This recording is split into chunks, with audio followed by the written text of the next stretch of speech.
Good morning friends, कैसे हैं आप। एनरिच द अलायंस सीरीज़ में आपका स्वागत है, अभिनंदन है। मित्रों, आज मैं रीजन चेयरपर्सन से बात करने जा रहा हूं। विगत में हमने जोन चेयरपर्सन, सेक्रेटरी, ट्रेजरर, अध्यक्ष महोदय कैसे मीटिंग आयोजित करें एवं क्या प्रोटोकॉल होना चाहिए, साथ ही क्लब शपथ ग्रहण समारोह, इन विषयों पर बात कर चुके हैं। आज रीजन चेयरपर्सन से बात करना इसलिए प्रमुख हो जाता है, आवश्यक हो जाता है, क्योंकि रीजन चेयरपर्सन की योग्यता, अनुभव एवं डिस्ट्रिक्ट गवर्नर महोदय से उनके आत्मीय संबंध होने के आधार पर ही उन्हें रीजन चेयरपर्सन के पद पर नियुक्त किया गया है। यह पद आपको रीजन के अंतर्गत डिस्ट्रिक्ट गवर्नर को प्रतिनिधित्व करने के लिए प्राप्त हुआ है। आपको यह जानकारी रखना है कि डिस्ट्रिक्ट गवर्नर आपसे किस प्रकार से कार्य चाहते हैं एवं लायंस इंटरनेशनल के जो दिशा निर्देश हैं, डिस्ट्रिक्ट के दिशा निर्देश हैं, वह आपकी पूरी जानकारी में जब होंगे तभी आप उन्हें क्लब्स को सूचित कर पाएंगे। क्योंकि आज जितने भी चेंजेस हो रहे हैं, जो भी आपके नए कार्यक्रम हैं, उनकी जानकारी यदि आपके पास में है तभी आप क्लब से उन्हें पूरा करने की अपेक्षा कर सकते हैं। समाज को किस बात की आवश्यकता है, यह भी आपको ध्यान में रख करके उन्हें क्लब्स को सूचित करना है। आप एक न्यूज़ लेटर का प्रकाशन कर सकते हैं। उस न्यूज़ लेटर के माध्यम से आप जो जानकारी आपको प्राप्त हुई है उसका संप्रेषण न केवल क्लब्स को बल्कि जो सामान्य सदस्य हैं उन्हें भी आप कर सकते हैं। मित्रों, आपको प्रेरणा देना है समस्त सदस्यों को, क्योंकि आप ही उनके रोल मॉडल हैं। आपकी प्रेरणा के आधार पर ही क्लब सक्रिय होते हैं।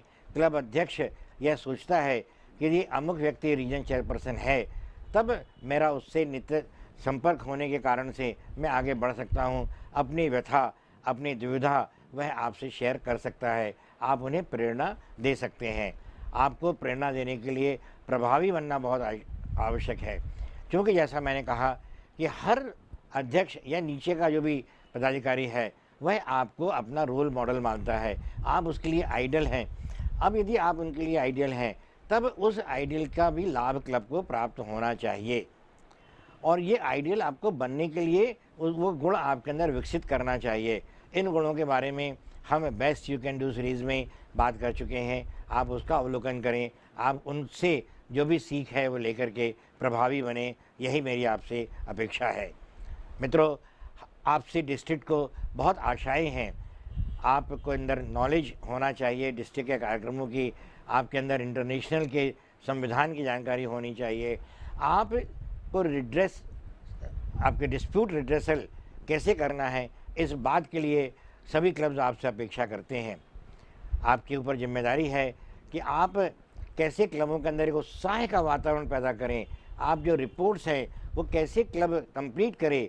आपको विज़िट करके हर क्लब में आपके एक मिनिमम और मैक्सिमम जितनी भी विज़िट आप कर सकें, अवश्य जीवंत संपर्क बनाएं, क्योंकि आप भविष्य के गवर्नर हैं। और यदि आज आपने अपना प्लेटफॉर्म तैयार कर लिया, आज आपने क्लबों के साथ में जीवंत संपर्क स्थापित कर लिया, आज आपने क्लबों की कमजोरी को गुणात्मक विकास करके मजबूती के अंदर स्थापित कर दिया, तब यही क्लब आपके आगे जो है सहयोगी बनेंगे।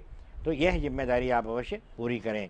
मित्रों, समन्वय आपको करना है डिस्ट्रिक्ट एवं क्लब के बीच में, डिस्ट्रिक्ट एवं जोन के बीच में, जोन एवं क्लब के बीच में। आप बहुत बड़े ऑफिसर का ख्वाब मत देखें। आप ये देखें कि आप ज़मीनी कार्यकर्ता हैं, और तभी आप समन्वय स्थापित कर पाएंगे। आपको विभिन्न सेमिनार जो होती हैं रीजन स्तर पर वो आयोजित करनी है, चाहे नेतृत्व विकास की हो, चाहे मेंबरशिप ग्रोथ की हो, चाहे LCIF प्रोजेक्ट की हो, या हमारे स्वास्थ्यवर्धक सूचनाओं की हो। हर विषय पर आप जो भी सेमिनार आयोजित कर सकेंगे वह न केवल लायंस के लिए बल्कि आसपास के जन समुदाय के लिए भी लाभदायी होंगी। तो यह सेमिनार्स करना भी आपके लिए आवश्यक है। और मित्रों, इन सब के लिए आवश्यक है आपका रीजन स्टाफ मीट करना। रीजन स्टाफ मीट, पहली रीजन स्टाफ मीट आपको करनी है कि डिस्ट्रिक्ट इंस्टॉलेशन के पहले, और इसमें आपको वही विषय लेने हैं जो कि मैंने जोन चेयरपर्सन से कहेंगे कि आपको क्या क्या अपेक्षाएं हैं, आपके क्या क्या टारगेट्स हैं, इस विषय पर आप बात करेंगे, आप इस विषय पे क्लब्स को गाइड करेंगे, और जब आप गाइड करेंगे तब ही क्लब आगे बढ़ पाएंगे। किस प्रकार से रिपोर्टिंग करनी है यह भी आपको देखना है। दूसरी रीजन स्टाफ मीट आपको द्वितीय कैबिनेट के पहले करनी है, ताकि अभी तक आपने जो काम किए हैं उनका आकलन आप कर पाएंगे।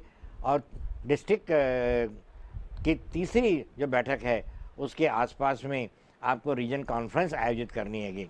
उस रीजन कॉन्फ्रेंस में आप आपके क्लबों को उत्साहवर्धन करेंगे, आप उनकी गतिविधियों का आकलन करेंगे, एवं आप ये देखेंगे कि ये मिनी डिस्ट्रिक्ट कॉन्फ्रेंस के रूप में हमारी रीजन कॉन्फ्रेंस होनी चाहिए। यदि आपने ये सब किया तभी आप सक्षम रीजन चेयरपर्सन कहलाएंगे। आपको डिस्ट्रिक्ट गवर्नर एवं जोन चेयरपर्सन की सहयोगी के रूप में भी कार्य करना है, क्योंकि जैसा कि मैंने पहले कहा कि आप अपने रीजन के डिस्ट्रिक्ट गवर्नर हैं, और यदि आप डिस्ट्रिक्ट गवर्नर के सहयोगी नहीं होंगे तो आपके अंदर ये भाव स्थायित्व प्राप्त नहीं करेगा, क्योंकि भविष्य के गवर्नर भी आप ही हैं। तो ये कुछ छोटी छोटी बातें मैंने आपसे की हैं, इस पर आप यदि अमल करेंगे तो आप बहुत अच्छे रीजन चेयरपर्सन बनेंगे।